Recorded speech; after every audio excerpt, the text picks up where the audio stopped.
Bom, ficou evidente que todos lá pensam a mesma coisa, que todos lá apoiam contidamente, e os que não apoiam ficam em silêncio. Na verdade, são 11 que pensam igual, né? Eles todos fazem parte de um poder próprio. Eles, hoje, isso está claro, me parece, agem de forma corporativa em relação à instituição que os agrega, né? Então, é como se o STF fosse um poder e eles estivessem lá como engrenagens da manutenção desse poder, custe o que custar.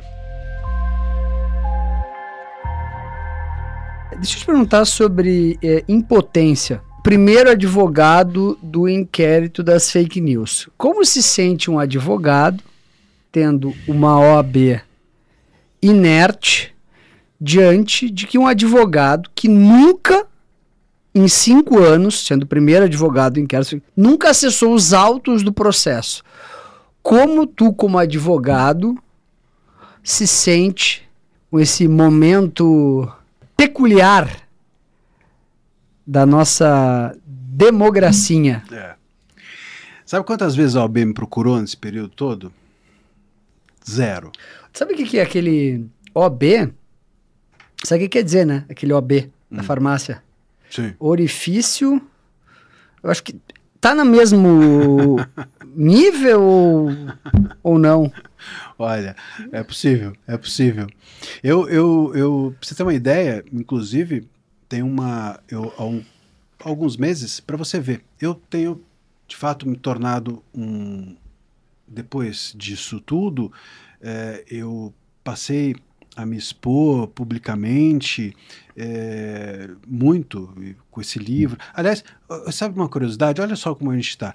Depois que esse livro foi lançado, algumas autoridades públicas passaram a me seguir no Twitter, assim, do nada. Engraçado, né? Tanto que eu até pensei, poxa, vou fazer um sorteio do livro e falar assim, pô, fulano ganhou, entregar o livro. Tu poderia enviar, né? De cortesia. De cortesia. Então, é como a viatura passar na frente da tua casa, sabe? Coisas assim. E a OAB, por exemplo, há alguns meses atrás, eu fui convidado por uma comissão para dar uma palestra. E aí subiu o convite, disseram, curiosamente, aqui foi cancelada a palestra, não vai ser possível. Então essa, infelizmente, tem sido a postura da OAB, né? É nota de repúdio ou silêncio. Mas tu acha que é muito talento e personalidade? O que se passa para a OAB ter essa postura? Assim, a gente tem hoje centenas de pessoas no Brasil que não conseguem ter acesso aos processos nas quais elas estão citadas, inclusive deputados federais, autoridades e tudo mais, né? Eu queria que tu falasse um pouco sobre esse sentimento de impotência de um advogado viver e morar na Venezuela. Hoje em dia, os advogados, inclusive, que estão experimentando os inquéritos, eles já meio sabem o que está acontecendo, sabem o que vão encontrar pela frente. Mas Ferri, quando eu comecei nesse negócio, eu achava que era sério, que eu levava a sério a lei, eu acreditava que ia dar certo.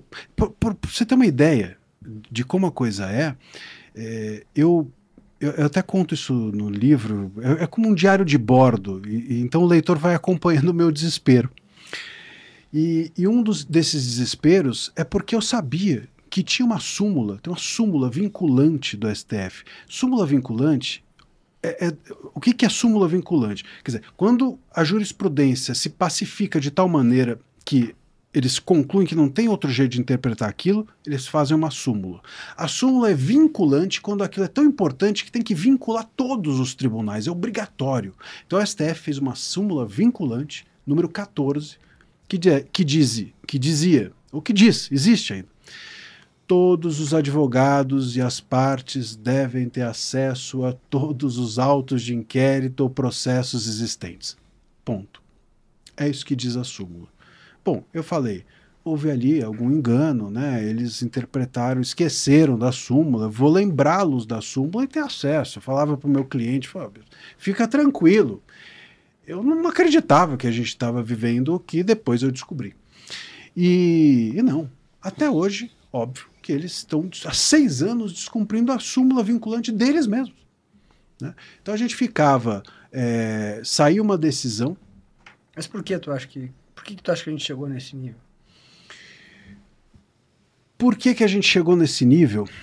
A minha interpretação sobre isso, esses inquéritos eles surgiram porque em 2018 nós tivemos no Brasil eleições vencidas pelas redes sociais, com a liberdade de expressão tornando-se uma moeda política relevante. O que aconteceu em 2018? Em 2018, basicamente, candidatos que não tinham a menor expressão se elegeram por terem seguidores em redes sociais, etc. Para você ter um comparativo, o Alckmin, que agora é vice-presidente, ele teve 4,7% de votos, tendo o maior tempo de televisão de todos, porque ele tinha coligação gigantesca, então ele tinha o maior tempo de televisão e ele foi a pior votação, acho que do PSDB, acabou com o PSDB. Acabou, né? E quem venceu? Venceu o Bolsonaro e venceu um monte de gente de direita que não tinha nenhum diálogo com o poder estabelecido, né? Com os caciques e etc. Eu acredito que isso acendeu uma luz amarela no poder geral, sabe? Em todo mundo, dizendo assim, epa, rede social é um perigo, precisamos regular esse troço. Um perigo para a democracia. É um perigo para a democracia que eles acreditam que seja, do que eles concebam como democracia, né? Que democracia é tudo que eu quero. Democracia é tudo que eu quero, tudo que eu digo que é. Você acha, André, que todos os ministros do STF hoje têm notório saber jurídico? Olha,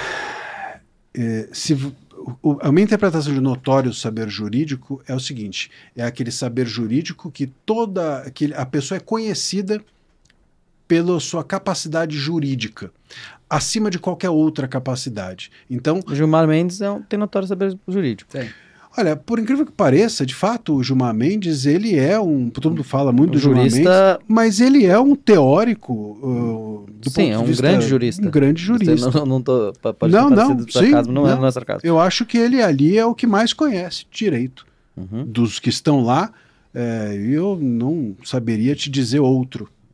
Não saberia. Acho que nesse sentido de notório saber jurídico, alguém que foi nomeado apenas pelo saber jurídico, não sei, talvez nem o Gilmar, não sei. Se foi ou não foi, não lembro. Mas ele, sem dúvida alguma, tem saber jurídico e eu tenho dificuldade de lembrar algum outro. Mas você acha que os ministros do Supremo, quando eles chegam vestem a toga, né? Eles estão lá ainda em uma reciprocidade da sua nomeação ou eles viram independentes e atuam mais como semideuses? Porque você claramente já disse que acha que tem abusos do judiciário aqui. Né? Assim, então, os caras viram semideuses, mas eles agem politicamente para quem os indicou ou não? Alguns podem até agir, mas eu acho que eles se tornam, não é independentes, né? Não é independentes no bom sentido. Independentes no sentido estão no Olimpo. De cada um tem a sua própria cabeça. Eles se tornam independentes no sentido de eles todos estarem num lugar à parte, né? Então, antigamente até a gente falava, poxa, são 11 ministros, são 11 cabeças, é difícil, cada um pensa de um jeito. Antes fosse.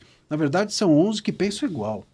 Né? Eles todos fazem parte de um poder próprio. Eles, hoje, isso está claro, me parece, agem de forma corporativa em relação à instituição que os agrega.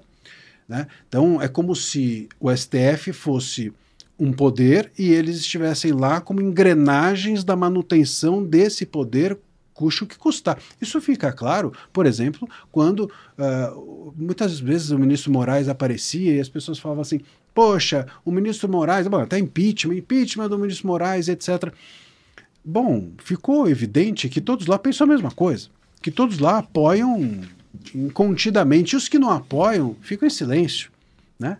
Inclusive demonstrando que essa reciprocidade não existe. Nós temos lá 2 ministros nomeados pelo Bolsonaro, que em muitas pautas bolsonaristas, vamos dizer assim, estiveram e estão em silêncio, né? Então, até apelidados por isso, né? Então, eu não acho que tenha reciprocidade. Alguns podem ter, mas é muito pessoal. Me parece que também não tem independência no sentido de eu penso com a minha cabeça e acabou. Parece que essa coragem não há.